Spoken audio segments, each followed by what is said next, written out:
Welcome to Chad and Steve Have a Podcast. In this episode, we're going to be talking about how to bounce back from an underperforming video. Yeah, it's my Halloween video we're talking about here. And we have a new feature called Channel of the Week. Ooh, what channel will we feature? And we'll be talking about the pros and cons of YouTube sponsorships. Are they a good thing? Do they kind of erode your channel? Or are they just simply out of control? All this and much, much more. Well, the highlight of my week is hearing that introduction, because this is my favorite hour of the week. I love that we have that bit. It's never going to get old except to everybody but us. That's right. And it's already pretty old. It is really. Or 5 times. It's kind of overstayed its welcome. Don't you think? Actually, you know what? I'll use this opportunity to bring up one thing. I was looking at one of our podcast videos on YouTube. And I was looking at, we got the little emoji characters of us, like our little caricatures of ourselves. They look just like us. Aside from they both have brown hair, and someone pointed out that we're both perhaps salt and peppery, or like there's possibly more gray in our hair than is being truly represented in our emoticons. So perhaps we might want to actually fix that. I'm sure it'd probably just be a color fill. You can just do a little bucket fill on the hair, because it's very brown. And I, for one, am mostly gray. Well, I'm totally gray, but I fix it in pre-production rather than in post-production. You put a filter on? No, yeah, it's called once a month meeting with my hairstylist. Well, welcome back to the podcast. Steve, what's going on with you?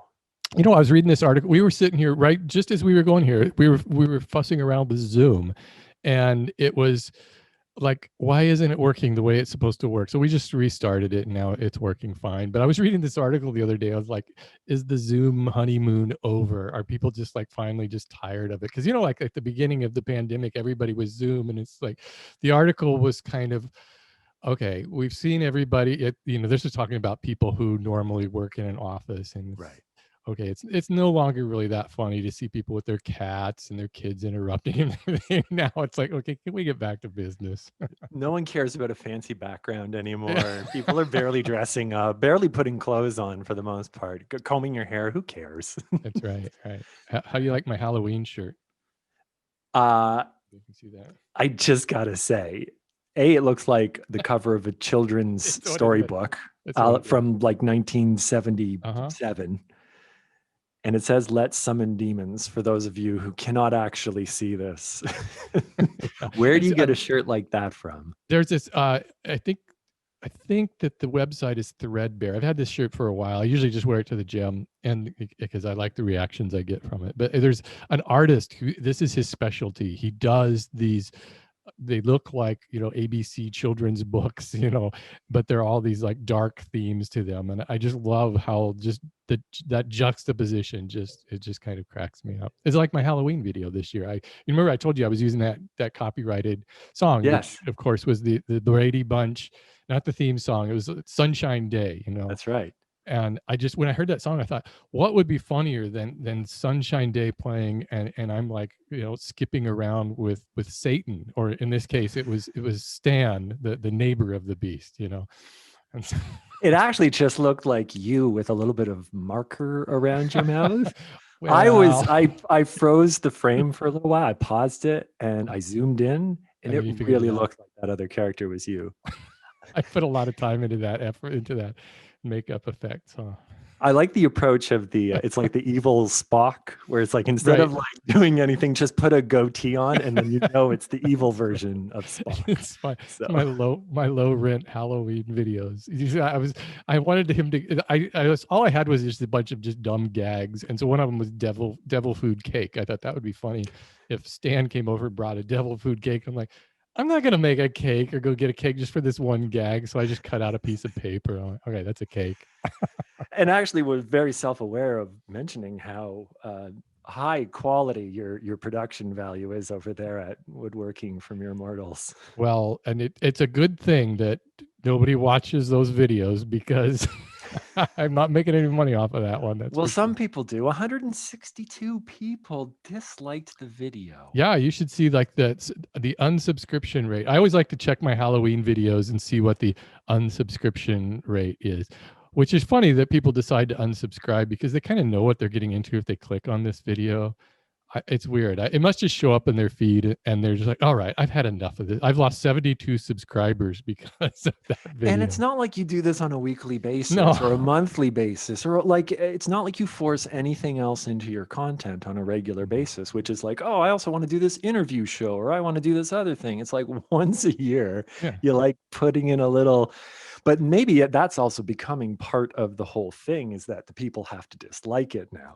So Yeah. even if they do like it, the thing is to dislike it. Only the cool kids dislike it, right? Remember when it became cool to boo John Cena? Like that Oh, started right, become like right. it became like Yeah. it flipped 360. So You just perhaps that's own where it. you're heading.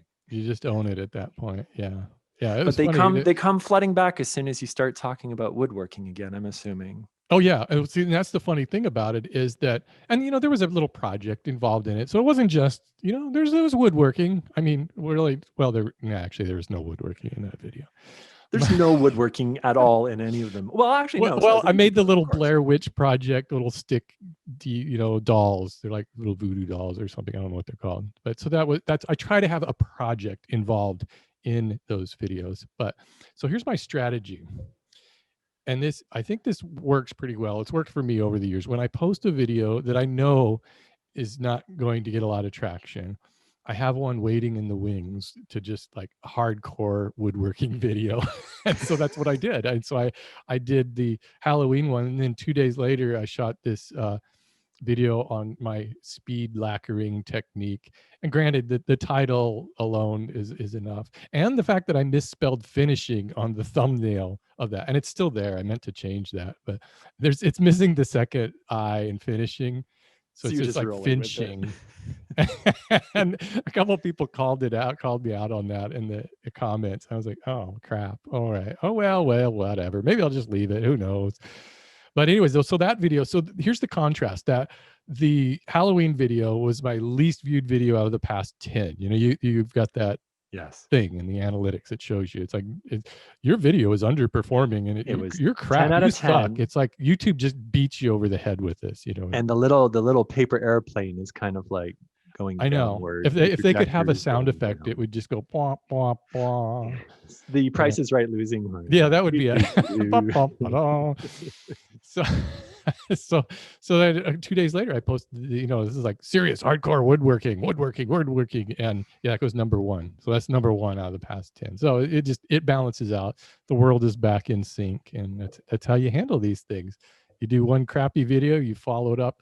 In this case, it wasn't a crappy video, but you do a video that people aren't going to watch, historically, and then you just follow it up with one that they will watch, and that kind of works. So long as you actually think about that, because they all can't be zingers. Every so often, No. you need to release something Well, for the sake of releasing something, whether it means something to exactly. you or it's the right place, right time for this type of video, or you're also putting something out there which will do well years kind of or Yeah. like at least over the course of time, as opposed to like right out of the gate with your immediate subscriber base. And I think it's important to, I mean, really the lesson behind this is really, I'm sorry, I keep hitting this microphone. I'm sure it's probably sounding on where I'm still trying to learn microphone skills. We're learning our podcast we're all learning this together as we go.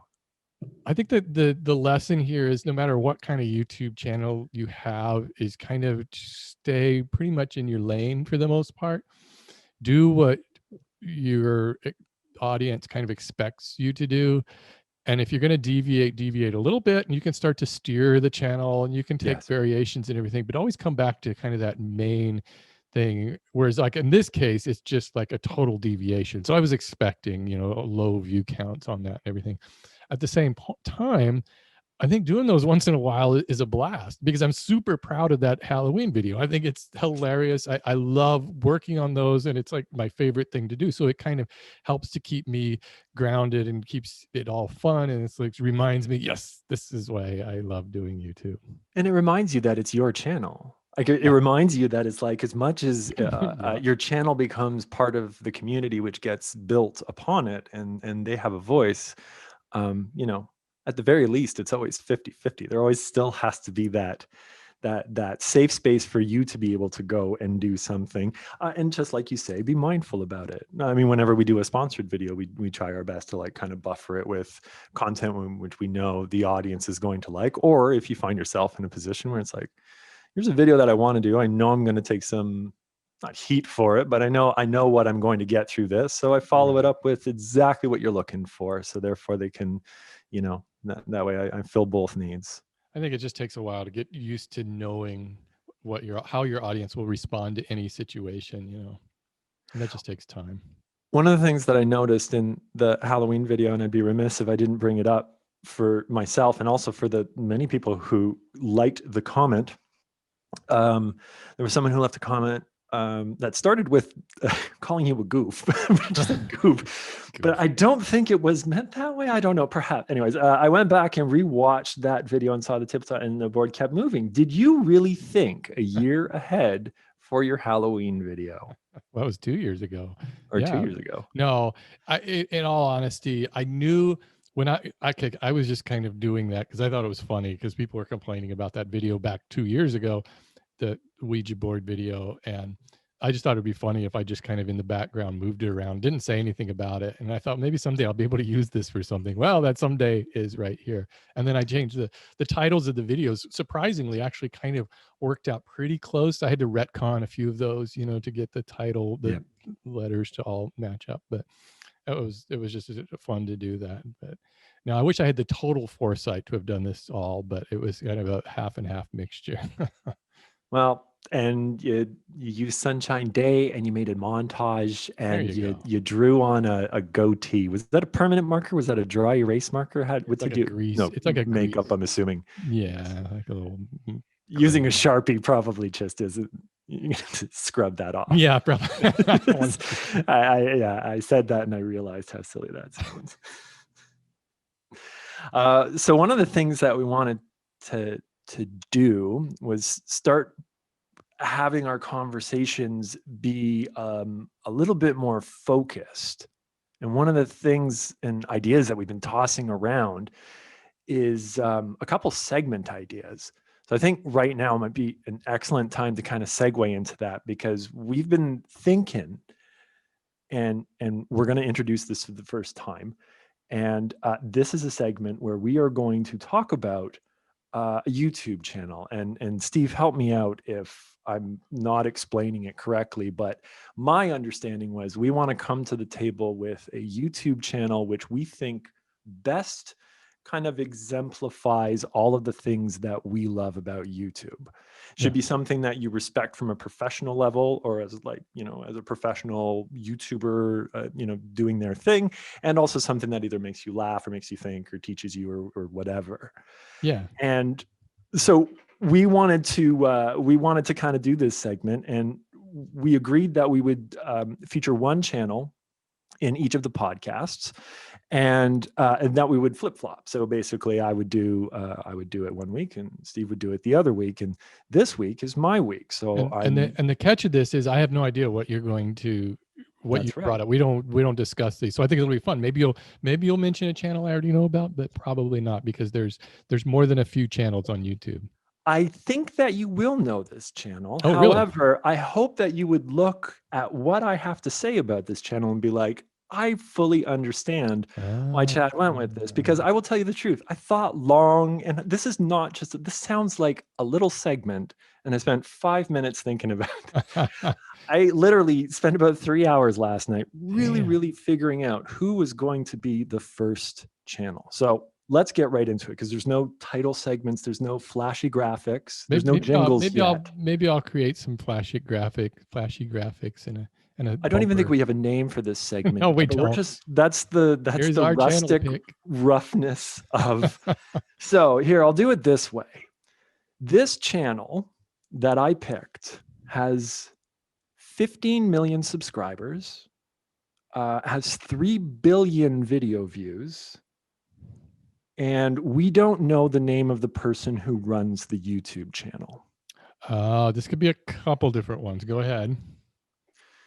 So should I keep doing this until you actually end up guessing? You go ahead and just You just tell your thing. Otherwise, I'm going to guess something that's going to be totally wrong. And then I you're going to be, discovered this oh, I did YouTube that. channel way back in the day because of a similarity in our content. In 2013 or 2014, I think it was, I was surfing around because we had one of our first viral videos be how to clean a toilet or something like that. So in and around that time, it was very interesting. After that video did very well, to go and see all of the other videos that came out around that time. They saw the success of that video. So a bunch of people made how to clean toilet videos. And this channel made one. However, this channel made one that was unlike any other how-to video I've I, ever seen. I am And almost the positive. light just went on, and I hope you're like, that's fantastic that he chose How To How Basic to as the first basic. channel. I So knew it. I knew it. Yes. And here's you know, when you said a faceless channel and we don't know who the guy is, my first thing came to mind was How To Basic. And then he started describing, I'm like, oh yeah.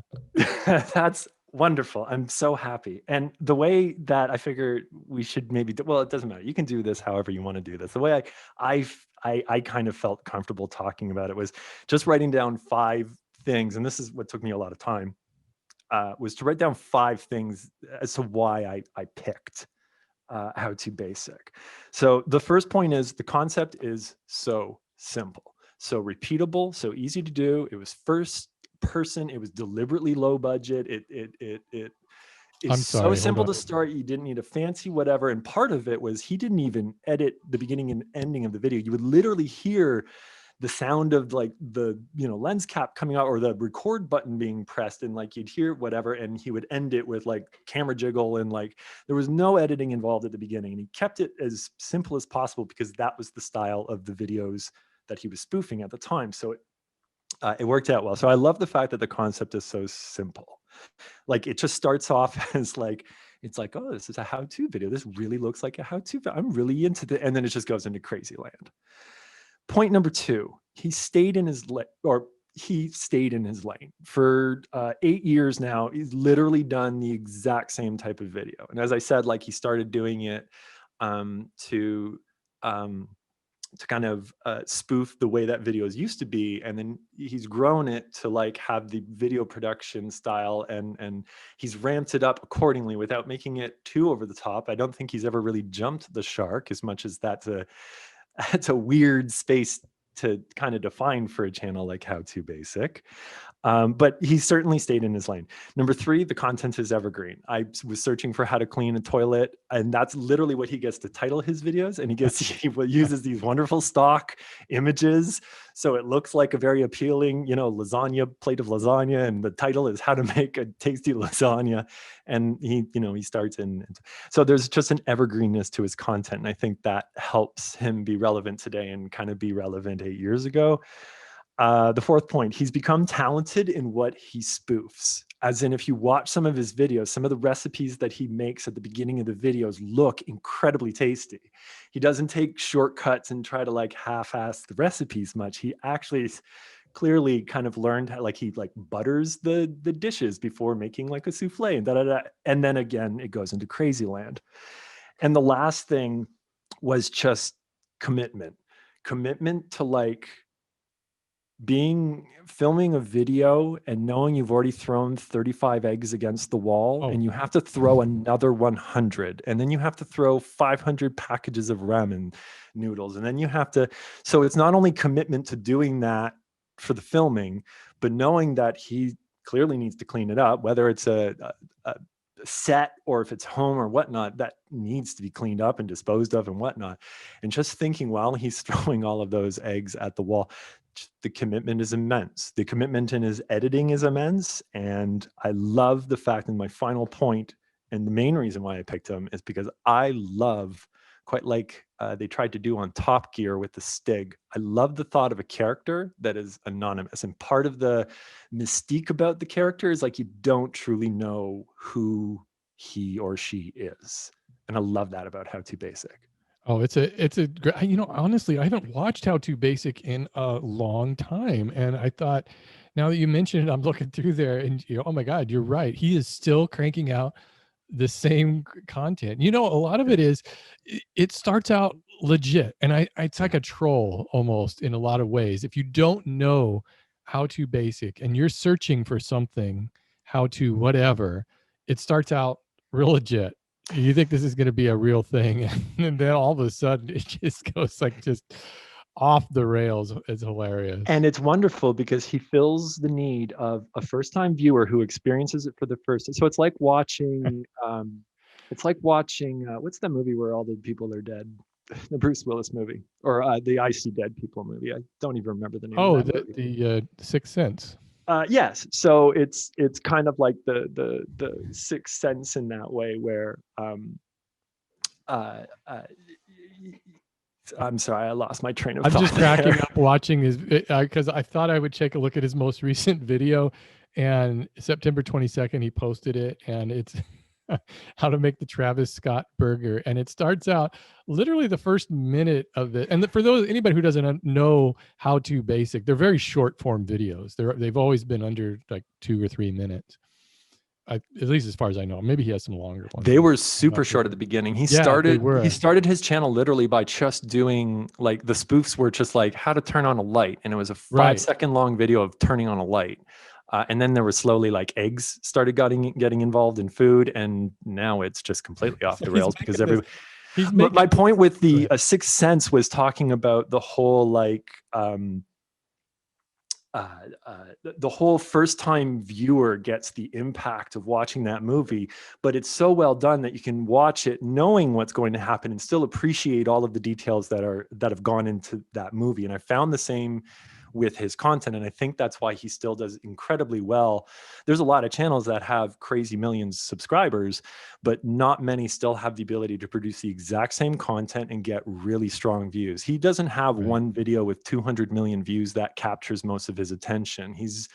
Like, he's consistently been able to get really good traction, really good engagement with first time people who watch and are like, this is amazing, and their heads explode, to the people who watch and they know exactly what's coming, and he Right. still kind of gives them exactly 'Cause you're in on the what they joke. want, because you want to see how, like, he probably got well past being able to push the levels, but he does completely different things, and he sometimes takes swerves that you would not expect.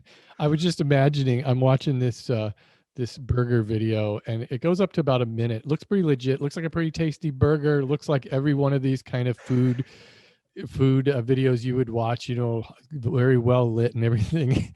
And then as he's stacking it up, on comes like this Fortnite DVD case or something, and just splats it on there. And then from there, it just goes crazy. It's just oh my God. So And hit the amount of eggs this guy has gone through over yes. the years.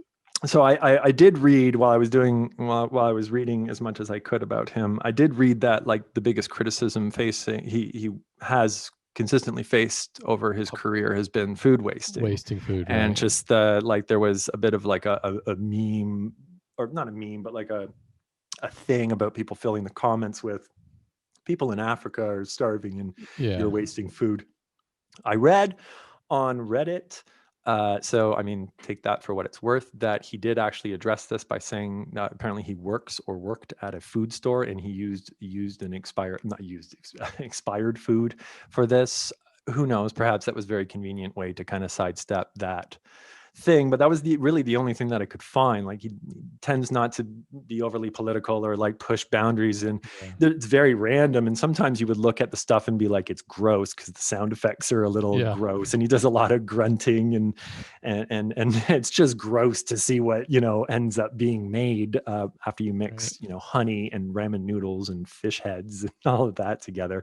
But outside of that, I perhaps this will end up being the Chad and Steve have a podcast YouTube Hall of Fame, and perhaps he's the first Maybe that's inductee. it. I Yeah. don't know if that's what this is going to be, but either way, How to Basic is the first of this feature. It's amazing what he's done with that channel, and it seems it's so deliberate what he's doing. What do you think of these faceless channels like that too? Because there's a lot of those, and it's an interesting way of making videos, because I guess there's always mystery. You always kind of want that face reveal, and CGB Grey does that. I watch Kitty Saurus, which is another Yep. faceless channel. She will not show her face, just the cats. For there, it makes sense. She's just focusing on there, and I think it makes sense with How to Basic, because it's like you get that first person kind of Yes. feeling. And it is almost cathartic just to watch this stuff happening that you can't imagine doing that in your own house. I mean, and it Yes. really looks legit, like it's in his, I don't know if it's a set or what he uses, but it looks like it's his house that he's just like destroying. And I'm like, oh my God, the cleanup with this would just be immense. I think it adds to the fascination of it all as well. Like, it doesn't detract from, like, he's not doing live events also. He doesn't have a Twitter that he wants to get people over to. It's not about like, oh, now I have a kid and da da da. It removes all of that, and perhaps goes back to my first point where it's like, it just keeps the concept simple. It's you watching this, and it's the exact same thing, even though it's different every single time. And it's not being muddied by someone's personality or biases or whatnot. You don't need to then be like, oh, it's this person, and are they this or are they that? Do this, and then it just takes all of that away, and it just allows you to focus on what is brilliant about it, which is just the concept. And as you say, he's remained relevant. He hit 10 million subscribers in 2018, which means he's gotten 5.3 million in 2 years. That's an amazing feat for any YouTube channel. Yeah, and he's consistently getting real high views on these videos, and I wonder if a lot of it is because they're short. They're really easy to digest. I mean, I know the trend now is everybody has really long videos, but as Well, soon you as do notice that his videos do get longer. Like, his videos now are like 3.5, yeah, 4 minutes, yeah, and he's done his best to, like, he usually kind of draws out a lot more of the beginning bit. Like, I find it with his videos, like, he really goes hard on that first bit, and then yeah, kind of the end bit is a little bit shorter, but still relevant and still getting crazy views. And he came up a few months ago, and I hadn't thought about him for a long time, but it was because one of his videos trended, and I was like, wow, after all these years, still videos so trending. Way to go. that's amazing. Yeah, that's really cool. I'm gonna now. You know what you've done is you've set the bar pretty high. If I've got There to you come go. up with a channel now, So next week, yeah. I can send you the other ones that I was thinking. But no, you know what No, you you're gonna should save choose to. those. You gotta Yeah. save those. Well, now if it ends up being kind of like a Hall of Fame type thing, you got to come out Oh, swinging. Maybe it shouldn't be I that. don't know I where don't it's know. going. Oh, it's just a thing. We're just doing a thing. It is. It is. We have another topic we wanted to talk about today too. We And it do. kind of, and we could, here's how we segue into it. Does How to Basic, as far as you know, do any sponsored spots? Really, really good question. I I have never, I don't think so. Not that I he's, can think of.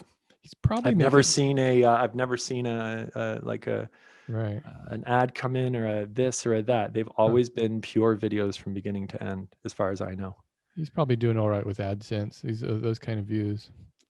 Well, that's a good question, because like, I mean, comedy videos in general, like, I don't know, it's kind of untargeted. I mean, this is going into what we're talking about, which is sponsored videos, and one of the reasons why we over here at Clean My Space um, love sponsored videos is because they usually end up paying a lot better than AdSense does, Oh, or like absolutely. video ads. Yeah. And we do incredibly well in video ads because our CPM is already much higher, usually 4 or 5 times higher than an average YouTube channel, simply because we are in such a small niche. But within that small niche, there's so many multi-billion-dollar companies. And if you're not a billion-dollar company, you're like a centimillion-dollar company. And there's just so little. So the saturation is just much higher. So the CPMs are 14 or 16 or $18, versus you can have a comedy channel which has a very untargeted, usually a younger audience, or like a college kind of Reddit Mhm. audience.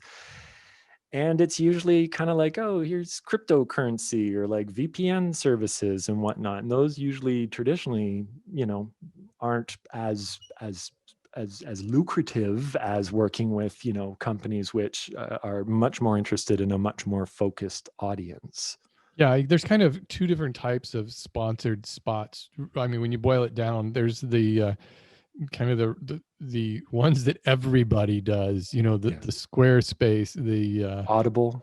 yeah, Audible was huge. That was my first real like sponsored video, was an Audible one. And then there's, I don't know, there's a lot of them. The joke here, I don't know if it's so much anymore, was the Raid Shadow Legends. Remember, it was like Oh a gosh, few months yes. ago. It was like everywhere. Everybody was doing this game, Raid Shadow Legends. And it's just I don't know. I kind of wonder if at some point that whole bubble is going to burst with that stuff. And I think that the strategies that YouTubers are using and how they place them has gotten a lot more. I'm just sensing a more of a I don't care attitude. Like, I'm going to put this thing at the end of my video.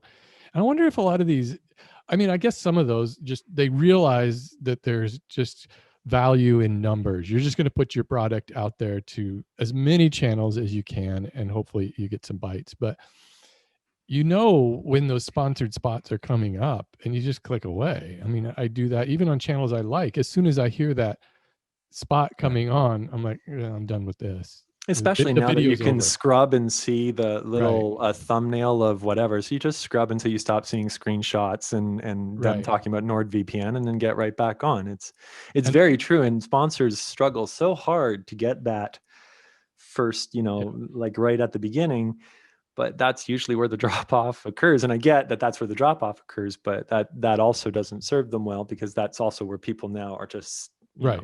And then there's the second type of sponsored deal, which is more focused, and those are the ones where, you know, if you have a automotive channel, you would have a sponsorship by, Pennzoil or something that makes sense right, for what it is you're doing. And it would be the same with you, with a Dyson vacuum or something. right, It makes way more sense. And as an advertiser, that would be probably where I would want to spend my money. I'm not sure of which one is better for them, doing it that way at a fewer channels, or just, right. spamming all of YouTube with those Skillshare ads. But I got out of that whole game a couple years ago, and I never said I won't do it again. I may, do sponsored spots again, but to me, it was kind of just eroding my channel, because I would know, I could look at my numbers in the analytics, and you can see when people drop out of your video. You can Mhm. see that graph, and then just like boom. And as soon as I would start doing a sponsored spot, people would just leave. And that what that does is it just ruins your watch time, or that Right, retention rate, how long right, people, and it tells YouTube, well, I guess people aren't really that interested in his videos. So they start recommending them less.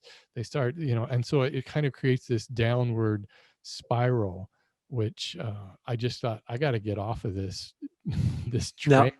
And but luckily I had products that I could sell on my own, and I would much rather promote my own products and my courses, which I make a lot more money than I can make off those sponsored deals anyway. And this is coming from the person who I used to use in our pitches to brands about, as an example of an amazing integration, was your integration of microjig for All however right. long a time that you did that, and the way that you did that, and the creative way that you did that.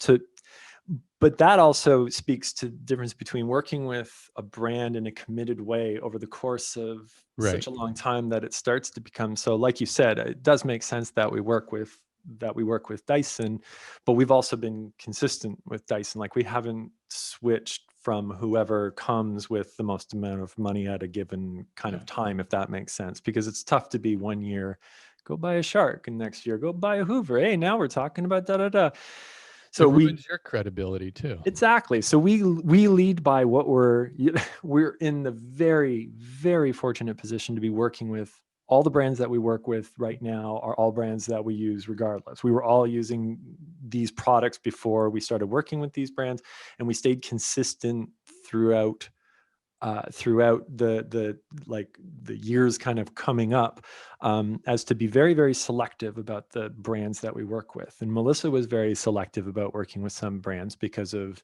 environmental impact. She didn't want to work with kind of harsh chemicals or bleaches or cleaners and da da da da. But Dyson's not really a company, and Dyson hasn't been a company who's very into influencer marketing.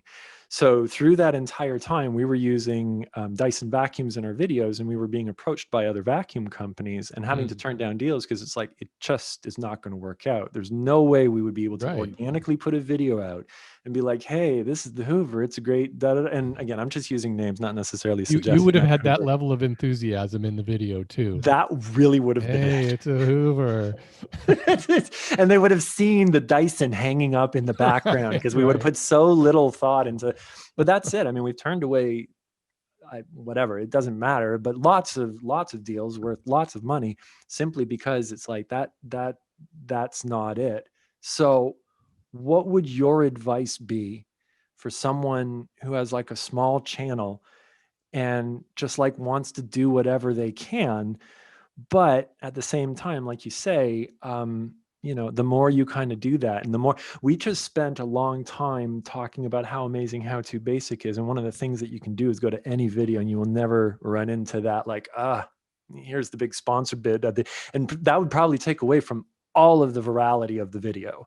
If it were to, Yeah. smash, smash, smash, hey, this is brought to you by, the flamethrower company or whoever would spend money on a How To Basic video. But that's it. Like, if you're just like, I mean, we've talked about Gus Johnson before, and like, he does a lot of this stuff because that's clearly kind of how you got to survive. Because even when you do trend and get millions of views, you still need to hustle because the CPMs on your ads, it's low. Millions of views still Right. only account for, a few $100 to, like, realistically.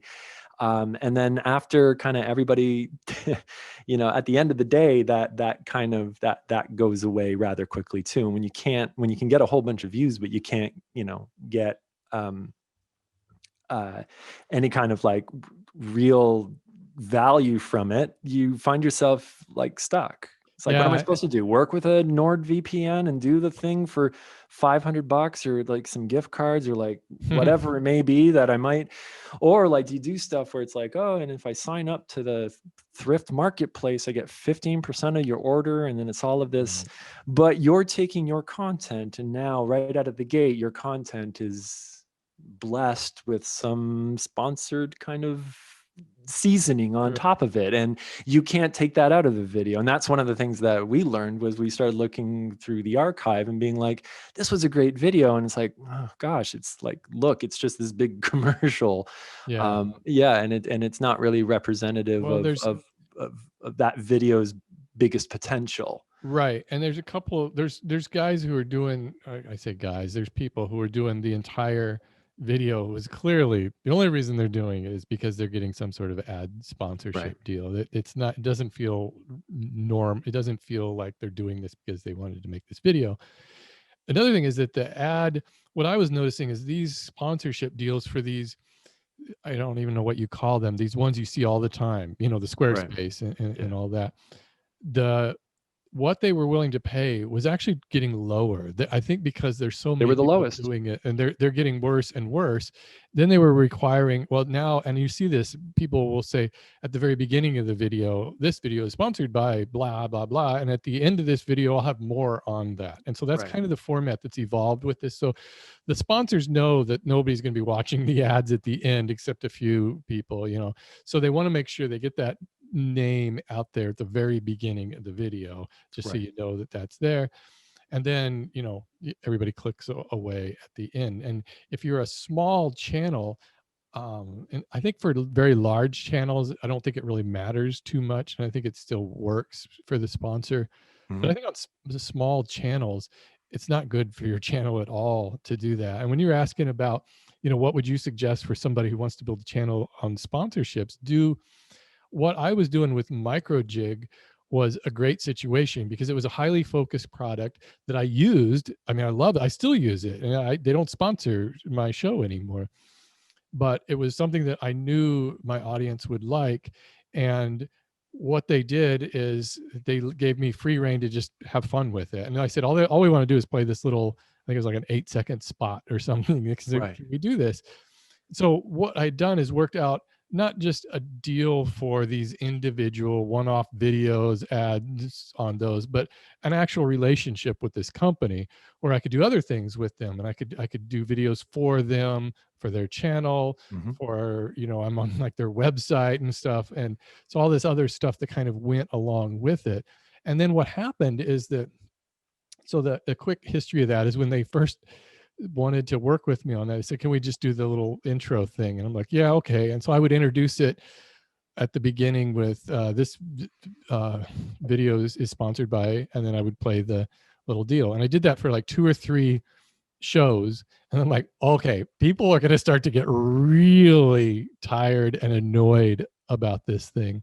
So I just started coming up with these crazy different things. And I would start to say something and people would think it was legit about the video. And then I would just cut it off with the micro jig spot. So it just became this running gag. And so people loved those micro jig spots. I still have people all the time asking me, we should get back with micro jig. We miss those spots so much. We miss them and everything. And I miss doing those. They were fun. And I'm the one who stopped that relationship with them. It wasn't micro jig. They would love for me to keep doing those spots. But what I was noticing was kind of the opposite of people dropping out of your video because of the ads.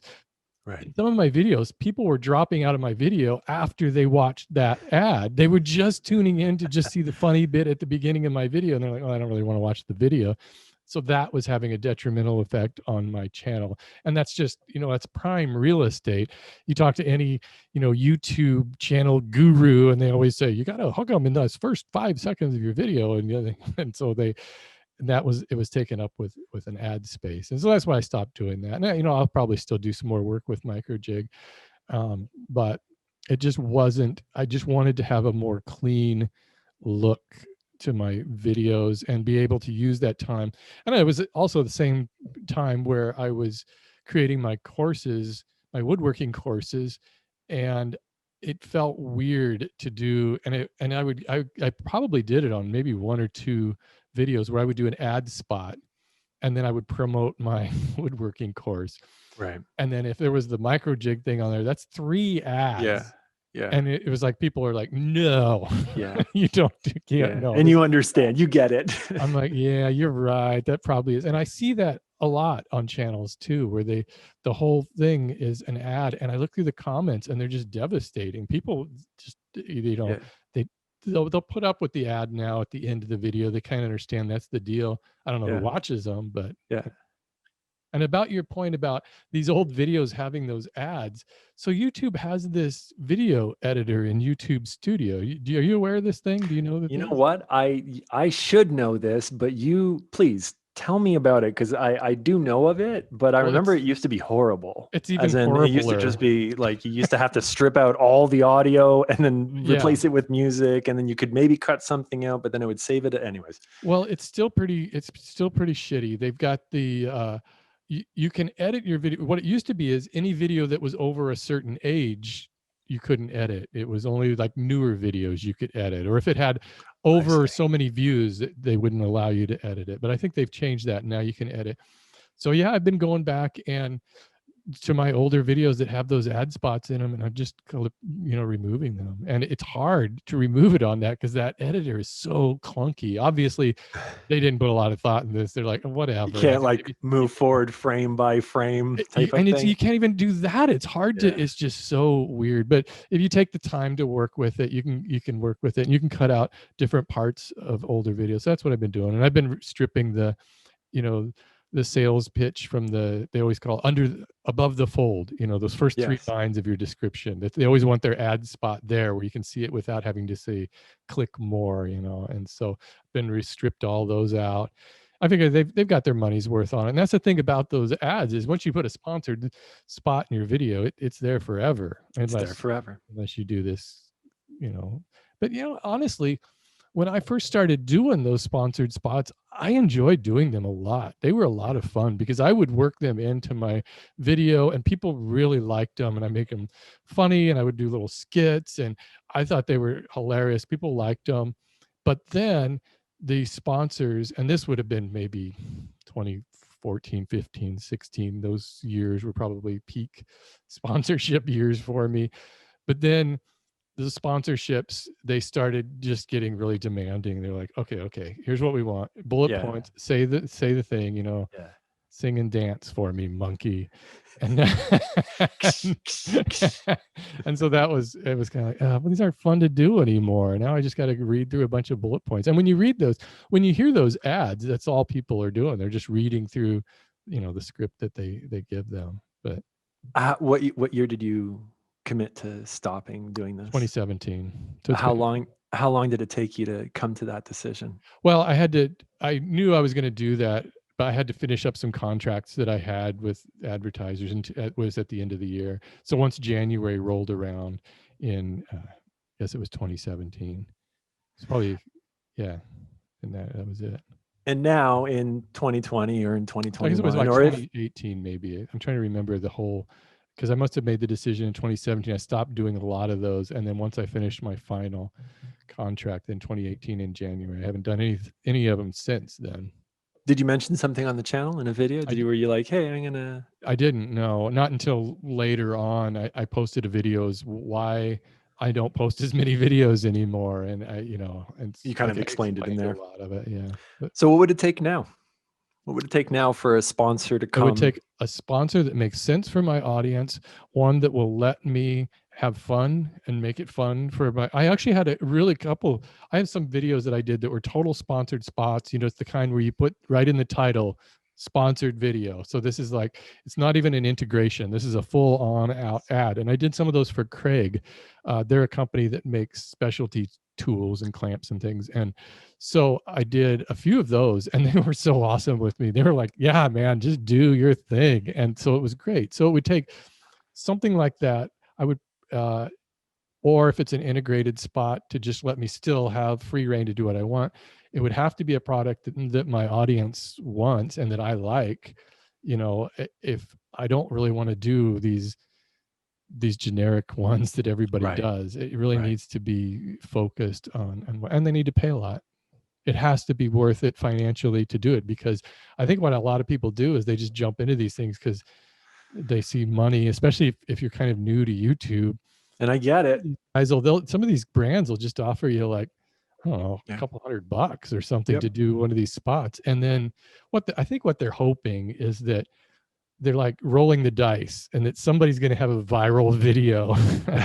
And then you're going to have like this million views, and you only spend a couple $100 on an ad. And it's like money in the bank. Yeah, you get enough small channels to commit. I mean, I guess it makes sense, but I think you kind of lose. Both things end up suffering. We have worked very hard to try to create, and we're lucky enough to have sponsors where we can directly integrate what the sponsor Right. is talking about into a video without it even kind of seemingly kind of like crowbarred in or like forced in. And again, because we've also been true, like in non-sponsored videos, to use the same sponges. So whether or not it's a Scotch-Brite sponsored video, we're still using their sponges. So we don't work on a video by video basis anymore with any of our sponsors. No one comes and is like, we want one video and say Yeah. that, because that's exactly what I'm talking about. That's, putting something in a video, which is going to be like, yeah, it's great. I can make whatever, a whole bunch of money off of one video because, I can. But yeah, we started to move more towards kind of like larger, like annual contracts where YouTube videos are part of it, and it's usually 4 or 5, whatever, over the course of a year. And we think about kind of timing, so therefore it isn't, all at once or within a short period of time. And we think about the content that kind of goes around that, and the content itself. We worked very hard to make it be the most appealing content we use as containers for sponsored videos, just because we want it to be, we get that it's a sponsored video, we get that there's a commercial aspect to this, but we're giving you the absolute best content that we possibly can. We're not just calling it in and, jamming in the sponsor name.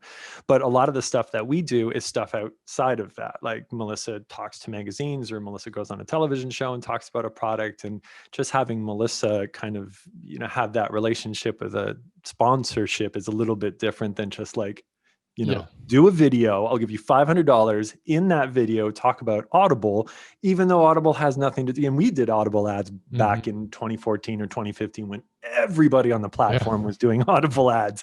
How much you Everybody, get from the paid for your, largest to the smallest. No, you remember how much you got paid? right. PewDiePie still does NordVPN ads, and Gus Johnson does those, and that, like, they're those low. And again, you know what was great about working with Audible back in the day is they paid the lowest, but they would lock you up for like 6 videos. They'd be Yeah. like, do it in 6 videos and do it as many times as you want, and just Yeah. talk about a book that you like.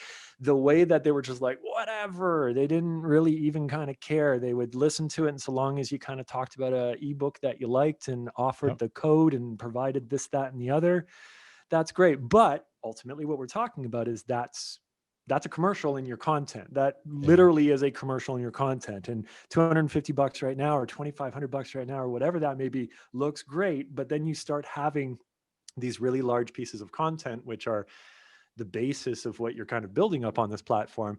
And your portfolio content is sponsored. Your portfolio content includes commercials. And like you said, like, now you can kind of go in and snip that stuff out. But that's tough. That's tough because you're It trying to is. make money, but at the same time, you're trying to stay true to not have, your content just be an excuse to get sponsors. And I think for a lot of channels, it's really the only thing you can do. And I cut them a lot of slack. And especially getting back to a comedy channel, what else are they going to do? Right. What product fits in with comedy?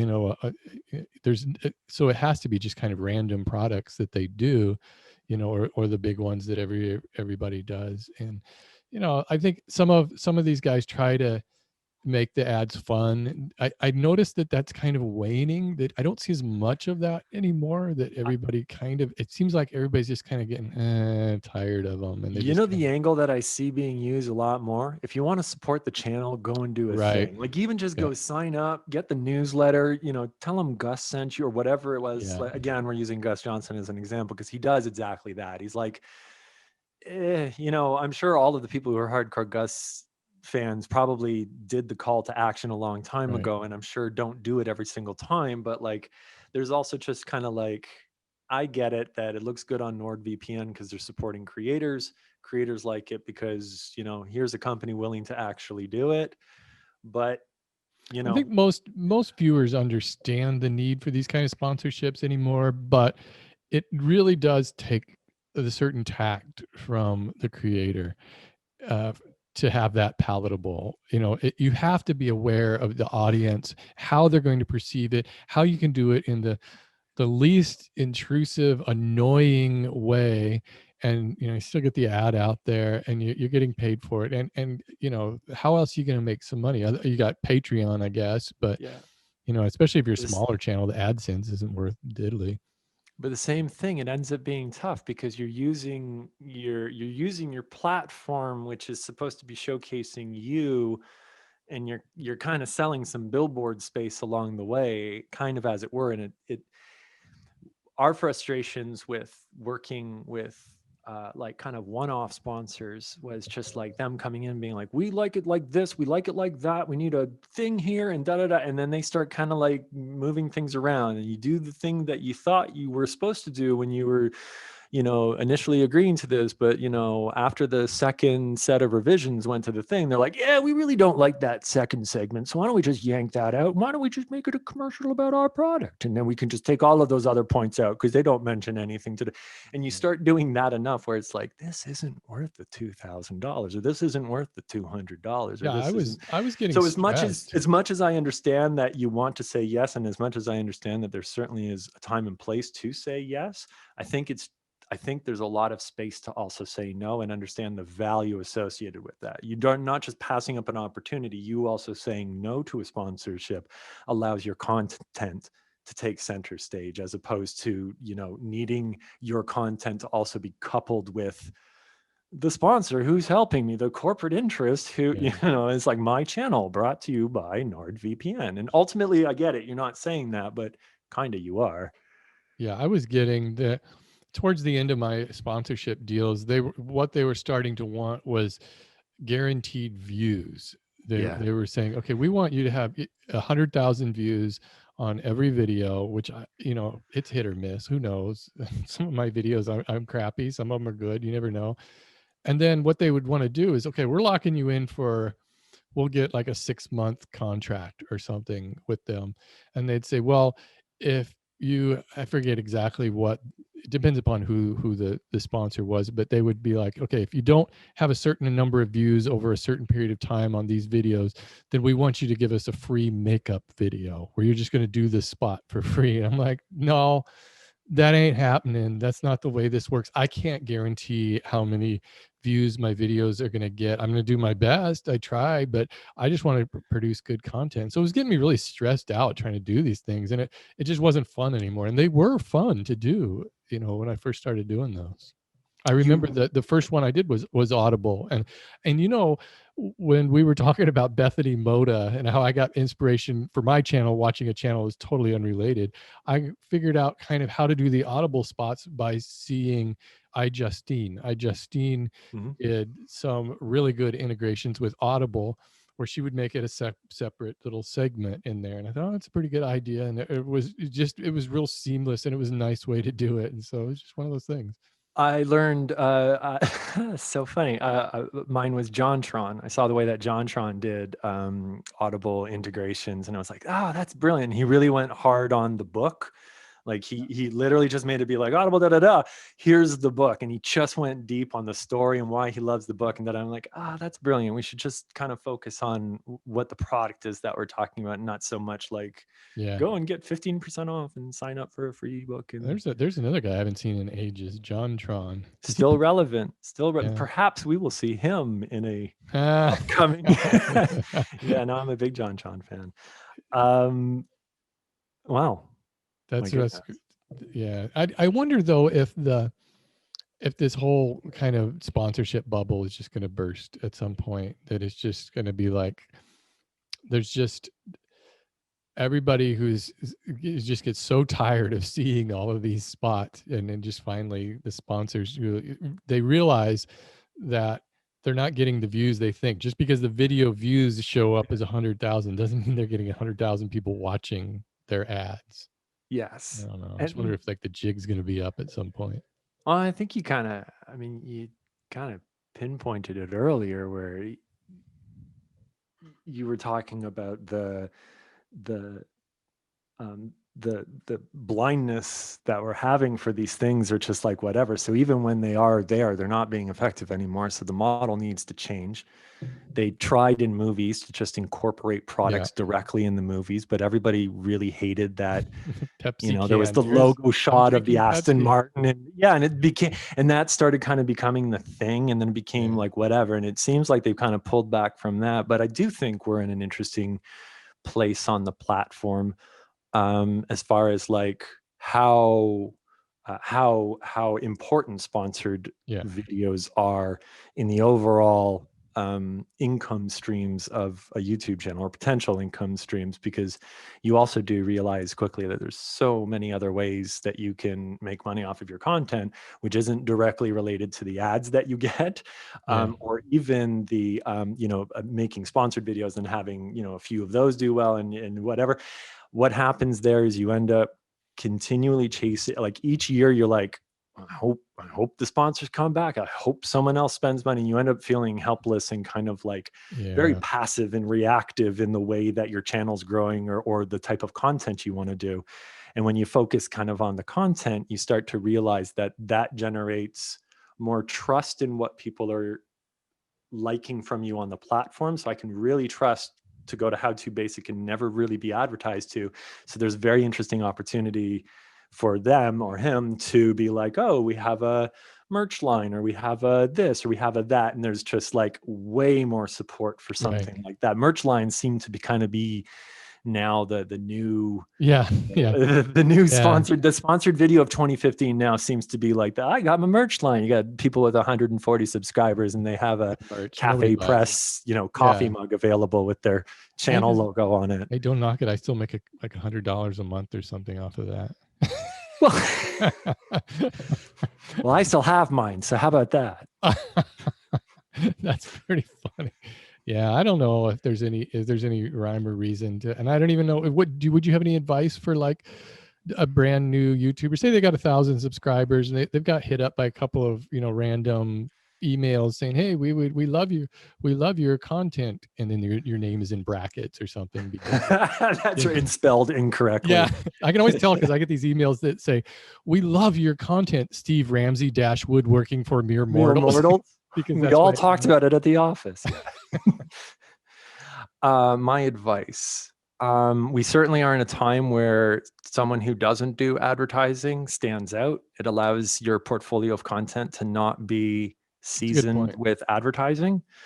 As much as it seems like an immediate fix to an issue, not having money or like getting money to make a video, I promised you, you would be just as well served to make that video without that sponsorship and keep plugging on and not worry about the $200 right now, because there is a good chance that if you kind of look back, you might find yourself in a position where you turned people off because you did it too much or you whatever, or Right. just didn't resonate with people, or whatever that may be. Um, Yeah, and when you're doing a lot of ads like that, your audience is really no longer your viewers; they're your product, and right. what you're trying to do is just sell their eyeballs to a third party.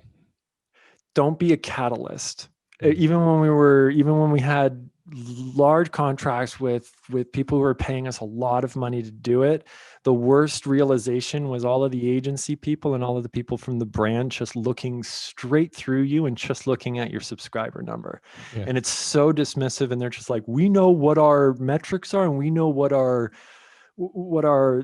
it needs to be. You just do it. And they look kind of like right through you, and you look right through all of your crazy ideas.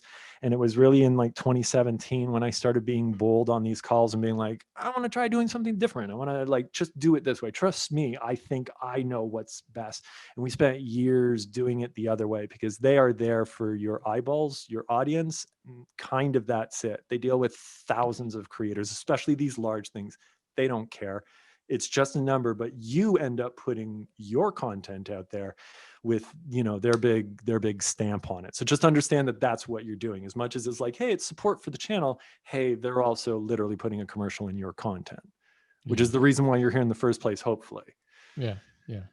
And Mhm. that's I said I wouldn't be opposed to doing more sponsored spots on my channel. I wouldn't be opposed to doing sponsored spots on this podcast. And a podcast though they seem to be a little bit different, and that's almost expected in a way. And because you're reading it, and I don't know, it feels a little different somehow. But I guess we'll cross that bridge when we get to it if that ever happens. This podcast is brought to you by NordVPN. If you haven't Don't signed up say that. already, What wouldn't a that be free crazy plug. if we managed to mention NordVPN that many times and then at the We end it was have. actually sponsored and a whole. Maybe that's their whole strategy is they get people talking about how annoying these ads are, and like Squarespace and Skillshare and When we title this, we should put like not sponsored in brackets, just in case people are confused not thinking that this sponsored. is a sponsored. I always like the clickbait ones that say not clickbait. That's right. Or the asterisk emotional. Like, Yeah. oh, now Oh I already God, those know are how the to worst. feel. Thank Those are you the for worst. letting me know Give how me to your feel. YouTube scream face in the thumbnail, and I'll be Would that happy. work in other ways? Could you do an asterisk? So if emotional works, could you do one which is like how to sand a thing? Hashtag Crappy. like very I would informative do just or do crappy. crappy. Asterisk. This is a crappy video. This I is a was crappy video. I was doing those anti clickbait ones, and those were really fun. I would ask the really clickbaity question in the title, and then I'd spoil it in the thumbnail. And I always I thought don't that even was need to funny. click. And I those were entice you to click, and then I things that amuse me. Hey, before we go, wanted to give yes. you a recommendation for a TV show I just finished watching, 7 episodes, The Okay. Queen's Gambit. Oh my God, it is so good. It's on Netflix. What's it about? It's about a chess player. She is a it takes place in the 50s and 60s.